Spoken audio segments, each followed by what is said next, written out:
Amigos, hoy tras 25 días de paralización de labores, retornan a clases los maestros, los educadores, van a estar dando sus valiosos servicios hasta el 30 de diciembre. Para hablar acerca de esto, hemos invitado al viceministro de Educación, Ricardo Sánchez. ¿Cómo está, viceministro? Buen día. Muy buenos días, gusto estar con ustedes. Bueno, lo veo que está en su automóvil, ¿no? Usted me imagino que va para sus labores cotidianas, pero ¿cómo se ve el ambiente en las escuelas en este momento, viceministro? Bienvenido. Gracias. Bueno, el monitoreo que hemos estado haciendo, ya tenemos reporte de más del 90% de las escuelas están ya reincorporándose el día de hoy. Está todavía pendiente la movilización de docentes para las áreas de difícil acceso que va a iniciar a partir de este momento. Y durante toda esta semana estaremos trasladando vía aérea y marítima a los docentes que se encuentren todavía pendientes de movilizarse. Pero las escuelas ya más grandes en las capitales de provincia están todas ya incorporándose el día de hoy. Camila. ¿Cómo va a ser la recuperación algún tipo de compensación de clases para los estudiantes? ¿Cómo va a funcionar el calendario escolar? Ok, el calendario escolar se extiende hasta el 30 de diciembre. Esas son unas semanas adicionales que compensarían las semanas que estuvo de paro los docentes. También van a ver la posibilidad de, a través de la carga académica, poder cada colegio, en coordinación con las direcciones regionales, adelantar esa carga horaria que estuvo también faltante. Las graduaciones se van a dar a partir del 2 de enero, del 2 al 6, pero también si hubiese algunos compromisos con graduandos que tenían ya alguna actividad previa a esa fecha, también tienen que coordinarla con las direcciones regionales con las cuales están ya destinadas para ver cada detalle de cada colegio.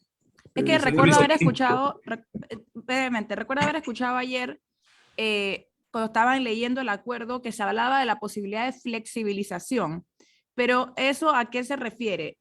O sea, eso abre la puerta para que en alguna escuela puedan decir, aquí nos vamos, aquí hacemos módulos o hacemos algo que no sea educación presencial tradicional, ¿o a qué se refiere esa flexibilización? No. La flexibilización se refiere a que puedan ellos ir modificando la parte de las materias que se tengan que dar, pero la educación va a ser presencial 100%.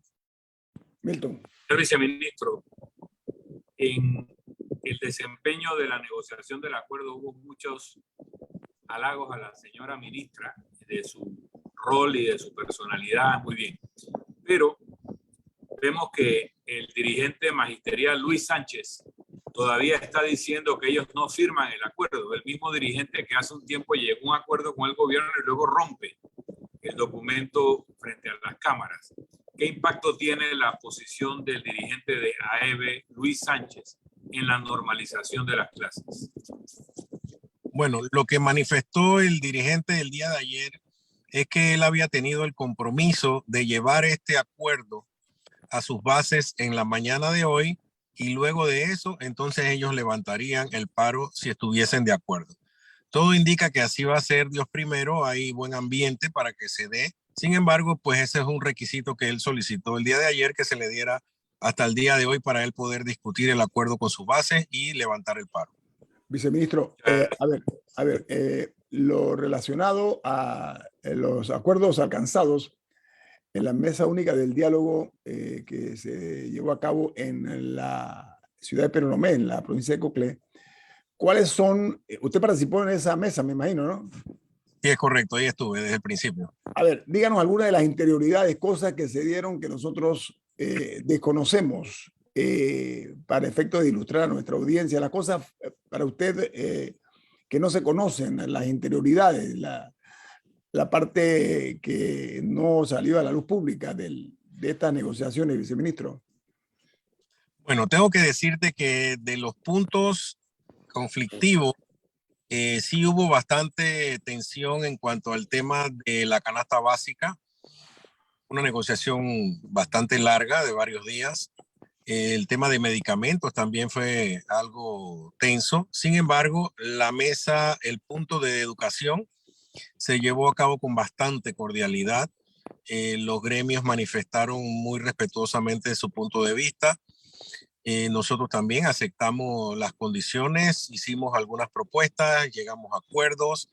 La mesa de educación, de verdad que sí, aunque demoró algo de tiempo, sí fue bastante satisfactorio y el manejo entre los gremios y la ministra de Educación fue muy bueno. A ver, Camila. ¿Qué va a pasar con las escuelas en los que algunos estudiantes o algunos profesores siguieron dando clases, pero había otros en huelga, o en la que parte del estudiante, en escuelas que sí siguieron dando clases de manera normal? Recuerdo haber escuchado ayer, no recuerdo cuál fue, que 27 de los 28 docentes sí habían asistido durante toda la huelga a seguir dando clases. O sea, ¿cómo se va a manejar el tema de que algunas escuelas van a salir el 5, otras el 15, otras el 30, para que todos los estudiantes cumplan con el currículum adecuado? ¿Cómo va a ser esa fiscalización por parte del MEDUCA?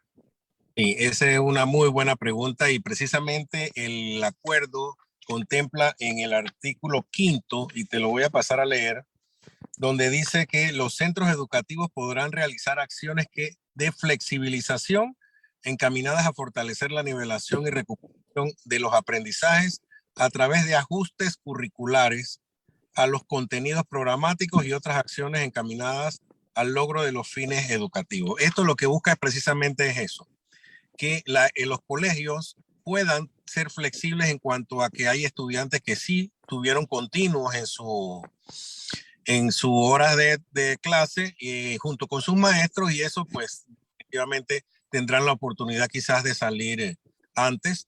No se está haciendo un doble horario, ni se está haciendo un doble calendario, sino que es uno solo, pero con la flexibilización de las características de cada una de las escuelas, como se llevaron en los días de huelga. Refiriéndome ahora a los compromisos, se llegó al 6% del PIB para educación, pero ¿qué implica eso? ¿Hay algún tipo de estipulación sobre a qué va a ir dirigido ese dinero, o eso todavía no se sabe? La ministra dijo en una entrevista ayer que actualmente el 80% del dinero del MEDUCA se va en planilla. ¿Qué se va a hacer con el dinero adicional que va a entrar? ¿Cuál es el plan? Bueno, debemos primero que entender que el destino de ese recurso es al sector educativo. Parte del sector educativo es MEDUCA, pero también están allí otras instituciones que imparten educación o tienen que ver con el sistema educativo, llámese IFARU, INADE, etcétera. La mayoría sí va a ir al Ministerio de Educación en un porcentaje importante, y ese porcentaje se va a dirigir exclusivamente para proyectos de infraestructura, mejoramiento de la calidad de la educación, va a ir a equipamiento de laboratorios, mobiliario para las escuelas y tecnología, llámese cobertura de Internet en su mayoría. Todo va a ir en el grado de inversión y exclusivamente a las escuelas del sector público, llámese primaria y secundaria. Viceministro, estuve viendo que el presidente de El Salvador, Bukele, le regaló miles de computadoras a los estudiantes. Panamá tiene un rezago en ese sentido. Hoy día las computadoras, es más, somos producto de eso, lo que estamos haciendo en este momento. ¿Se ha pensado por parte del Ministerio de Educación alguna medida de esta naturaleza? Porque en El Salvador se le han dado las computadoras con una serie de controles a los estudiantes, por ejemplo, que no pueden ser vendidas, etcétera, y se penalizará a las personas que se compruebe que incurren en esta clase de actuaciones. ¿Se está pensando dentro del Ministerio de Educación tener ese tipo de iniciativas de darle computadoras a todos los niños, sobre todo los que no tienen recursos para comprar una computadora, porque sin computadora, viceministro, vamos todavía con el rezago a cuestas, ¿no? Mira, nosotros tenemos un programa de entrega de computadoras ya en función. El año pasado se le dieron computadoras a todos los estudiantes de sexto año. Es un programa que mantiene el Ministerio de Educación.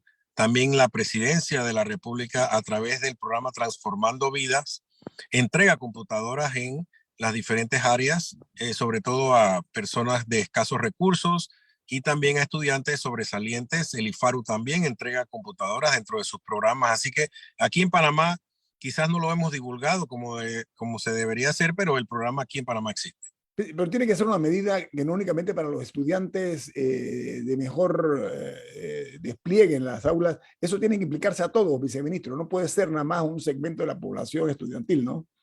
Bueno, parte del aporte que va a hacer con este incremento presupuestario pudiera darse en la parte de tecnología ese programa. Es una posibilidad. Camila. ¿A qué se comprometieron los docentes? Aparte de regresar a las aulas, ¿hubo algún compromiso por parte de ellos? Bueno, el compromiso que ellos manifiestan pues es de cubrir el año escolar, tratar de recuperar el tiempo perdido y bueno, más que todo tratar de mantener esa comunicación con el Ministerio de Educación de manera permanente a través de las mesas que empiezan la primera el día 13 de agosto y que ya vamos a tener pues la continuidad de los compromisos que quedaron pendientes en la mesa.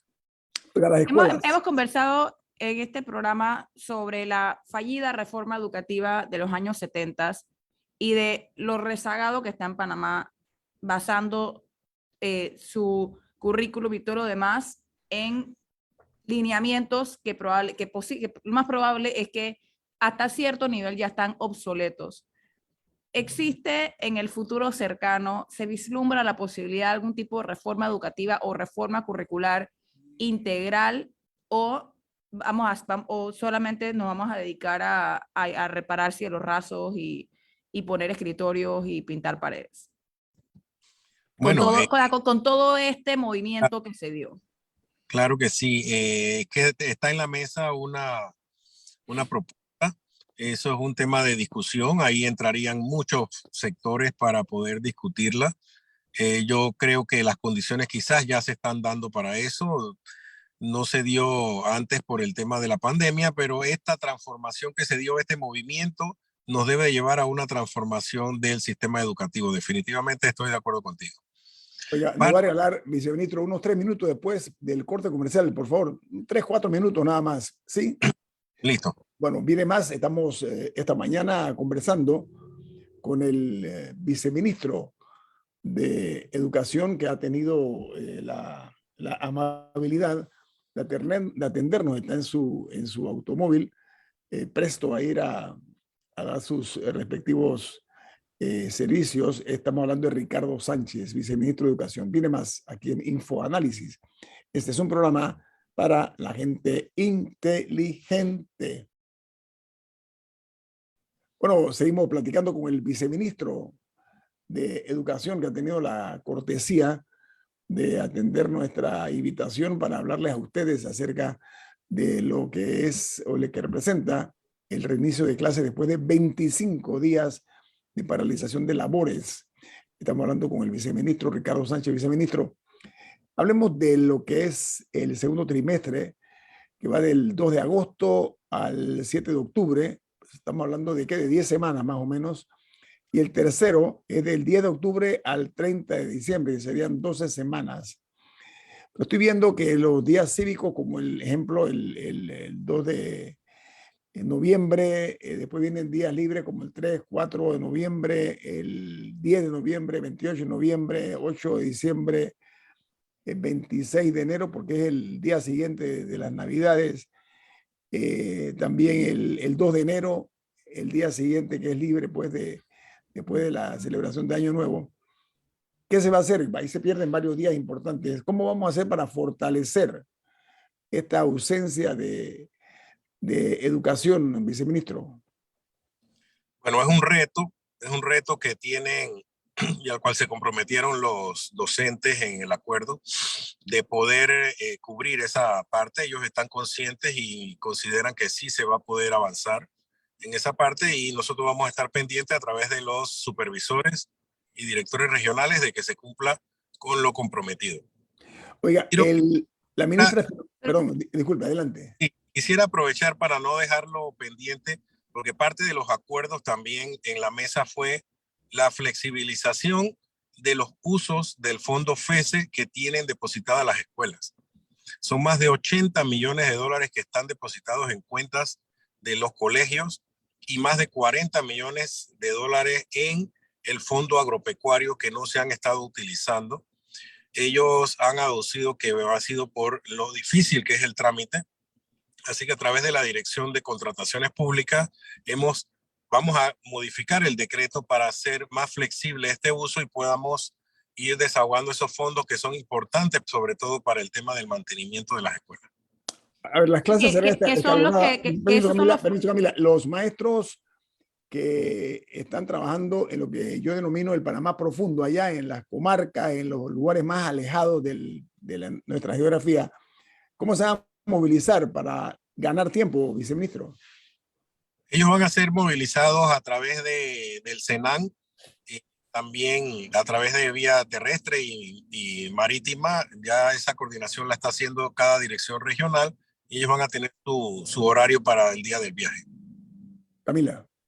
No, regresando al tema del FESE, que ese son fondos que cuenta cada escuela o cada región para la ejecución particularmente de proyectos pequeños, porque al final, si una escuela en Penonomé tiene un problema con su cielo raso, no hay razón para que el Meduca en Panamá sea el que deba gestionar esos fondos, y para temas como ese que existe el FESE, pero ¿cuánto del FESE no está ejecutado? O sea, ¿cuánto de eso está el dinero ahí, pero no se utiliza? Bueno, ya te puedo decir que la cantidad es impresionante de fondos. El acumulado más grande que hemos tenido históricamente es en este momento. Por eso es la alarma que tenemos, y ellos también pues nos han solicitado que los problemas de conectividad, los problemas del alto costo, sobre todo de transporte, si el proveedor es distante porque tienen que usar la plataforma de Panamá Compra, les ha imposibilitado poder utilizarlo. Esa flexibilización se va a dar para que ellos puedan empezar a utilizar ese fondo, reparar sus escuelas en daños menores, y también eso servirá para movilizar la economía del lugar. ¿Pero quién ejecuta esos fondos? O sea, ¿es el director de la escuela? ¿Es alguna autoridad regional de Meduca? Porque al final son fondos públicos. Entonces yo puedo entender también algo de temor por parte de si es un director, de tener que hacer todo este proceso. ¿Quién maneja los fondos? Y si eso va a continuar o si se va a cambiar. El director de la escuela lo maneja junto con la comunidad educativa que aprueba. Viceministro, el Meduca ha firmado un documento en el cual se garantiza que no se van a tomar represalias ni ningún tipo de medidas, represalias administrativas, estoy hablando, ni represalias tampoco en cuanto a la de medidas disciplinarias a ningún tipo de trabajador del sector educativo. Amplíeme cortito acerca de ese tema, por favor, viceministro.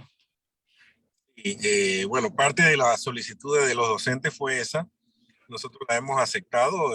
Siempre en las culminaciones de huelga es un acuerdo que siempre se da con ellos, y nosotros lo vamos a respetar. Okay. Hubo un caso reciente que se presentó una denuncia por diplomas falsificados. ¿En qué ha quedado esa denuncia? Bueno, la verdad no tengo conocimiento, no manejo esa parte, pero sí con gusto pudiera investigarte y darte una respuesta posterior. Okay. Viceministro Ricardo Sánchez, gracias por estar con nosotros esta mañana y por absolver nuestras preguntas. Que tenga un excelente día y gracias. Que sea para bien del país que las cosas mejoren en cuanto a la calidad de nuestra educación. Hasta luego, viceministro. Gusto saludarlos. Ricardo Sánchez, buen día. Buenos días. Hasta luego. Bueno, señoras y señores, hoy quiero comentarles que el Ministerio de Salud ha tenido cierto grado como de falta de información acerca de la COVID-19 en Panamá. Los casos están creciendo y les voy a decir porque la última semana, atención, el Ministerio de Salud reportó 5.896 nuevos casos de COVID-19 y 13 fallecidos. Los casos activos están en el orden de los 7.906. ¿Y saben qué? El total de las personas, de panameños y panameñas que han sido afectados, tocados por la COVID-19, llega a 954.296. Estamos hablando de casi 1 millón de personas. Muy brevemente y muy poco tiempo, creo que conforme va este tema es probable que lleguemos al millón. y los muertos o los fallecidos, los que han sucumbido a la COVID-19, ya están en 8.425. Yo creo que con la apertura esta, puede no usar la mascarilla, etcétera, se me ocurre pensar que si bien es cierto que se ha puesto a discreción de cada uno, esto es como la niña quinceañera, ¿no? Que los papás lo tuvieron siempre en casa controlada y va a su primer 15 años. Bueno, usted sabe lo que pasa, ¿no? Hay que tener mucho cuidado. ¿Perdón? A mí, cambiando de tema, lo que me preocupa es el tabú del tema de COVID, de no discutirlo ampliamente. Porque con 900 y tantas mil personas registradas como haber padecido COVID, probablemente la cifra real de todos los que en algún momento fueron contagiados puede ser el doble. Puede ser 2 millones o más, porque el nivel de contagio era muy agresivo, sobre todo al principio. Y además, casi toda la población, para no decir toda la que se ha querido vacunar, se ha vacunado 1, 2, 3, 4 veces. Entonces, si la promesa de la vacuna era para no contagiarse, no funcionó. que nunca fue. Si la promesa de la vacuna era que si te daba el COVID no te ibas a morir, entonces no hay que estar histérico, simplemente es una enfermedad que te puede dar, vas a sentirte mal como quien le da una gripe, pero si estás vacunado, estás protegido de que esto desencadene un cuadro mortal. Así que creo que tenemos que discutir eso, si la vacuna sirve o no sirve y para qué sirve, y si el país tiene un nivel de inmunidad o no lo tiene. Pero a mí me preocupa cuando se maneja la información para generar ansiedad. ¿Por qué? Porque ese nivel de ansiedad enferma. Porque el miedo baja las defensas del cuerpo para el COVID y para cualquier otra enfermedad. Y eso, y el encierro que nos impide interactuar con otros seres vivos, tanto del mundo animal, incluyendo los seres humanos, como el vegetal, reduce nuestro contacto con microorganismos favorables a nuestra salud. Y eso de taparnos y de no abrazarnos y no echarnos a la tierra y no jugar con animales, genera una reducción de nuestra capacidad inmunitaria. Entonces ya pasamos el COVID, ya pasamos el susto, ahora vivamos una vida con la mayor normalidad. Lo mismo con el tema de la huelga. Ok, perfecto. Hubo causas, hubo conversaciones, estamos saliendo de ella, retomemos la normalidad, aprendamos a vivir en el mundo de hoy, pero no estemos con los temores que no tienen justificación si las vacunas sirven de algo. Hay que ver también, amigos, todavía no se ha definido totalmente en el mundo científico cuáles son los efectos posteriores a las personas afectadas por la COVID. Estamos hablando, se desconoce todavía porque están haciéndose estudios, verdadero impacto que ha tenido en las personas, repito, que han sido tocadas por la COVID-19. Eso es muy importante porque si bien es cierto que se han abierto estos compases, se me ocurre pensar de que los excesos en todo sentido son malos, inclusive tomar mucha agua, que es vital para todos nosotros. Así que sí, yo soy más cuidadoso en eso porque se trata de la salud. Pero bueno, cada cual hay que hacer un estudio del impacto en el largo plazo de haber padecido COVID. Y es justo exigir estudios del impacto de las personas que han sido vacunadas si han tenido efectos colaterales por la vacunación, y tampoco se quiere hablar de eso. Y eso no es correcto, todo se puede hablar. Que la conclusión termine siendo que era una falacia, que las vacunas no producen ningún efecto en la salud, eso hay que documentarlo con el mismo rigor científico con el que se descalifican otras alternativas. Pero tenemos que hablar de eso, no podemos hacer de este tema un tema tabú. Milton, cuando aparecieron las vacunas, bajaron inmediatamente de una forma importante los casos de los muertos, hay que decirlo también. O sea, las vacunas ayudaron a bajar los números de personas que perdieron la vida. No se puede vacunar tampoco eso. 2 veces. No se puede vacunar eso. Eso no se puede ignorar. Yo me vacuné 2 veces, a pesar de que me había dado COVID y había adquirido una inmunidad natural, como adquiere cualquier persona de una enfermedad infectocontagiosa. Yo no estoy diciendo que no te vacunes, pero sí estoy diciendo que tenemos que hablar de la enfermedad y tenemos que hablar de los efectos de largo plazo que tú planteas y tenemos que hablar de los señalamientos de que algunas personas que les da COVID mueren por causa del COVID y algunas personas que han sido vacunadas han tenido efectos colaterales no explicados todavía, y también es justo que hablemos de eso. Y finalmente, tenemos que conocer los términos mediante los cuales se contrataron estas vacunas, porque son secretos de Estado en Panamá y en muchos otros países. ¿Por qué? ¿Por qué los contratos con Pfizer son secretos y por qué hay sanciones a los países que revelen el contenido de los contratos? Eso va contra toda la filosofía de transparencia y de lucha contra la corrupción que nosotros defendemos todos los días. Aquí hay que hablar de qué dicen esos contratos, a qué nos comprometemos, cuánto pagamos por cada dosis y qué promete la empresa que te vende las dosis y qué responsabilidades no asume sobre los efectos de las dosis. Porque una sociedad democrática y libre tiene el derecho y el deber de hablar estas cosas y llegar a las conclusiones que haya que llegar. Pero yo estoy realmente abrumado del trato de tabú que se le da a algunas facetas de lo que hemos vivido. Milton, estoy 100% de acuerdo contigo en cuanto a la transparencia. Mira, esto no puede seguir así y lo que no se sabe, cuáles fueron las precondiciones, no únicamente de Pfizer, sino de otras también. No únicamente fue Pfizer, ¿eh? Fue BioNTech, etcétera, etcétera, etcétera. ¿Qué quiero decir con esto? Que tiene que hacerse de consumo público la información de estos contratos, contratos que en opinión de Argentina y muchos otros países fueron leoninos, las precondiciones que impusieron estas grandes farmacéuticas. Eso sí, no puede quedarse en el concepto ese que fue nada más por un momento que se vio. No, no, esto hay que aclararlo. Corresponde a cada gobierno participar a su ciudadanía en la manera como se invirtieron, se gastaron miles de millones de dólares en esta crisis que se dio con la COVID-19. Vamos al corte comercial. Esto es Info Análisis, un programa para la gente inteligente.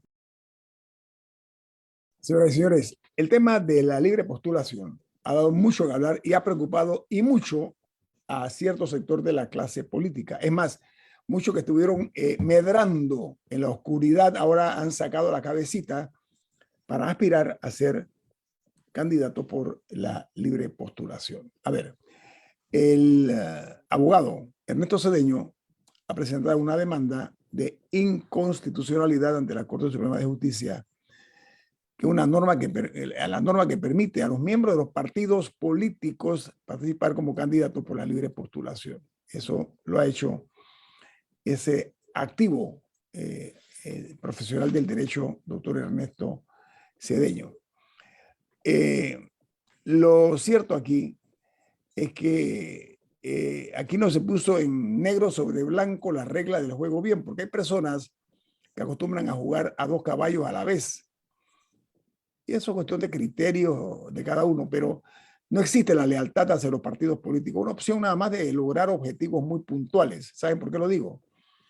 Porque los que han perdido oportunidades, por las razones que sean, automáticamente buscan entonces la posibilidad de encontrar un espacio para mantenerse políticamente activos.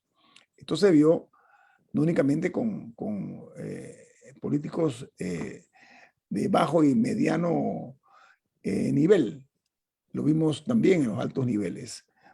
Entonces esto que hace unos años, y aquí lo decíamos en este programa, yo lo dije, debe estar grabado, que tenía la sospecha de que en su debido momento, esa forma como estaban burlándose de la clase política, muchos de la clase política, de las famosas candidaturas por la libre postulación y que eso no iba para ningún lado y que etcétera, etcétera, etcétera. Bueno, ya hemos visto que no únicamente se han entregado el grueso de sus palabras, sino que han comenzado a ensayar la posibilidad de ver cómo sacan rédito político ventajoso de esa opción y han demostrado, como era de esperarse, que iban a tratar de aprovecharse para contaminar con su desprestigio la figura de los candidatos por la libre postulación.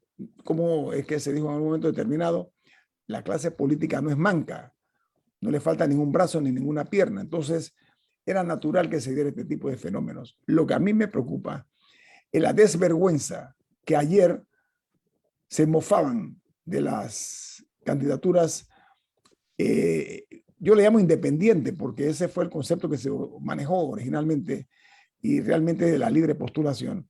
Y eso que ayer se burlaban jocosamente algunos y muy en serio otros, hombre, hoy día se han tenido, como dije, que tomar ese vaso de purgante que ha sido demostrar que no importa la manera, lo importante es estar en la planilla estatal, no importa cómo sea. Ese es el objetivo. Entonces, vamos a ver qué ocurre, porque ya los dados están echados. Vamos a ver qué dice la suerte en este sentido para el año 2024. Diga, Milton.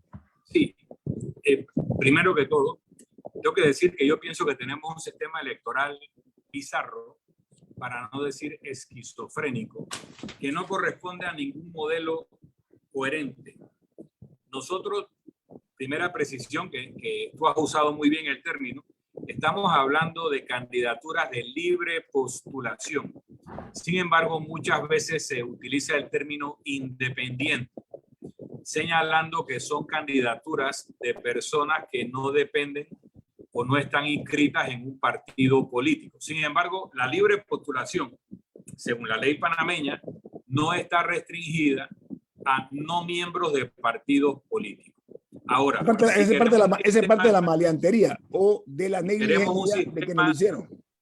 Purista, y tú quieres decir muy bien, la libre postulación es solo para personas no inscritas en partidos políticos. Tendrías que hacer extensivo ese purismo a decir, entonces solo pueden firmar para que esa persona sea candidato o candidata personas no inscritas en partidos políticos. Sin embargo, muchos de estos candidatos independientes apelan a recoger firmas entre personas que están inscritas en partidos políticos y que es una tarea que sin ella es muy difícil lograr las firmas porque el 55% de las personas que pueden votar están inscritos en partidos políticos. Entonces, si la postulación libre o la libre postulación está restringida a personas no miembros de partidos políticos, la recolección de firmas tiene que estar circunscrita a ellos. En Panamá no es así.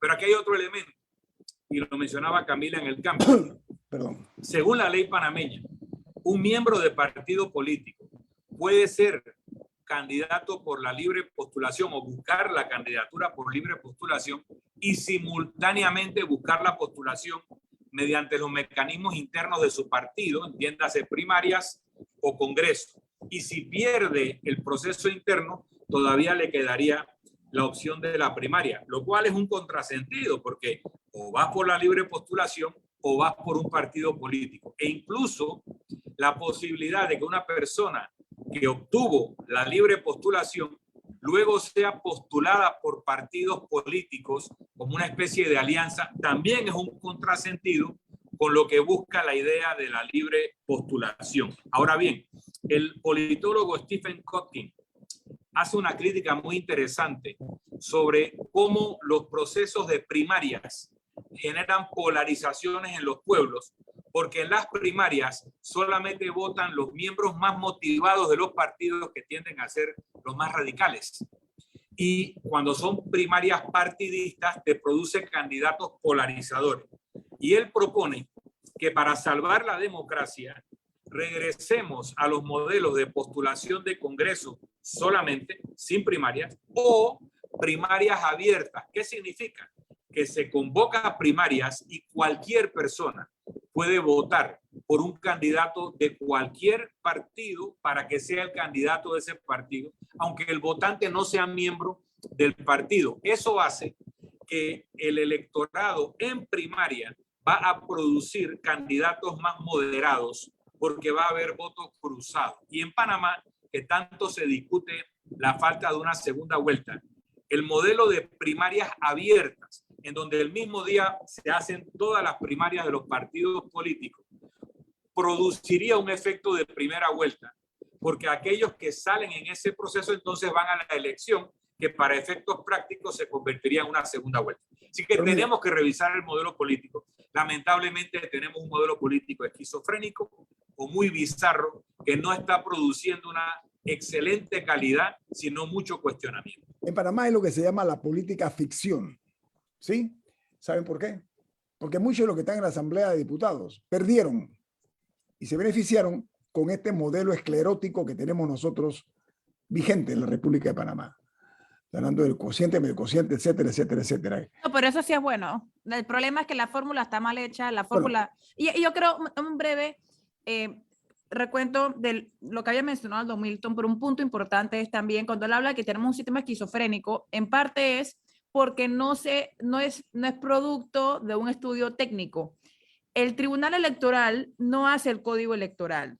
La Comisión Nacional de Reformas Electorales no hace las reformas electorales. Hacen una propuesta que luego es modificada en la Asamblea por personas que tienen un conflicto de interés porque su supervivencia o su continuación en el puesto depende de las reglas que ellos mismos pueden determinar. Entonces, eso es muy importante. Es casi como la Constitución, que ha sido emparchada un pocotón de veces, o el Código Electoral sufre un destino similar.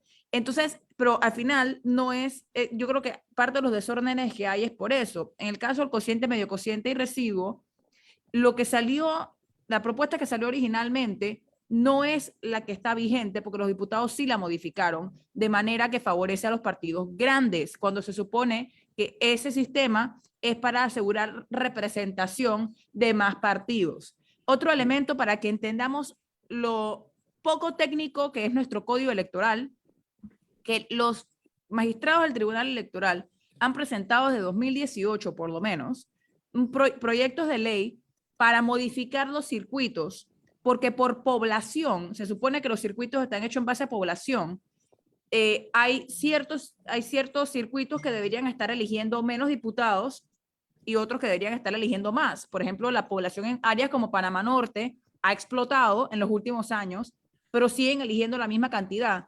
Y poblaciones en otras áreas, como lo que era el 8.7, que ahora es 8.3, se han quedado chicas comparados con otros, pero siguen eligiendo más. Entonces, hay áreas donde el voto vale más.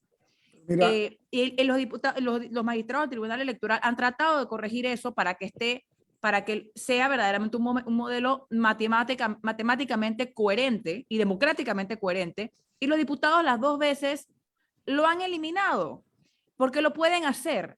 Entonces, hay una razón por la que el sistema es desordenado. Oye, aquí se estuvo criticando los tranques, los cierres de calles. ¿Adivinen qué?